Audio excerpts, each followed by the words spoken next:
வணக்கம் நண்பர்களே. இன்று நாம் பங்கு சந்தைகளின் 2 முக்கியமான பெயர்கள் BSE, NSE என்ன வேறுபாடு? எதற்காக இவை முக்கியம்? இந்த வீடியோவை 5 நிமிஷத்திலே நாமே புரிந்து கொள்வோம். முதல், BSE என்பதின் முழு பெயர் பாம்பே ஸ்டாக் எக்ஸ்சேஞ்ச். இது இந்தியாவின் மிக பழமையான பங்கு சந்தை. அடுத்தது NSE, நேஷனல் ஸ்டாக் எக்ஸ்சேஞ்ச். இது புதியதானாலும் மிகப்பெரியது. இரண்டுமே பங்குகள், பயனாளிகள் வாங்கும் விற்பிக்கும் இடங்கள். ஆனால் தொழில்நுட்பம், வால்யூம் மற்றும் வர்த்தக முறையில் சில வேறுபாடுகள் உள்ளன. BSE 1875ஆம் ஆண்டு தொடங்கியது, மிகவும் பழையது. NSE 1992-இல் தோன்றியது.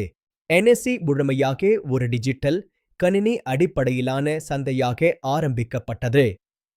BSE ஆரம்பத்தில் ஷேர்கள் கையால் பகுதியாக இயக்கப்பட்டது, பின்னர் டிஜிட்டல் ஆகஸ்ட் மாற்றப்பட்டது.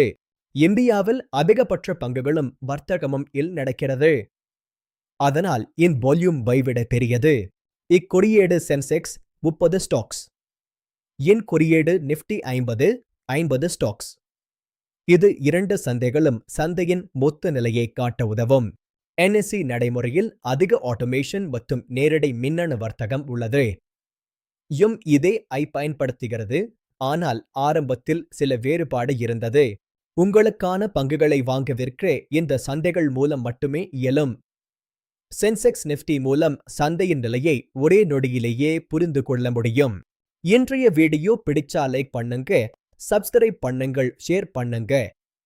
நீங்க சொல்லுங்க, அடுத்த வீடியோ டாபிக் என்ன இருக்கணும்?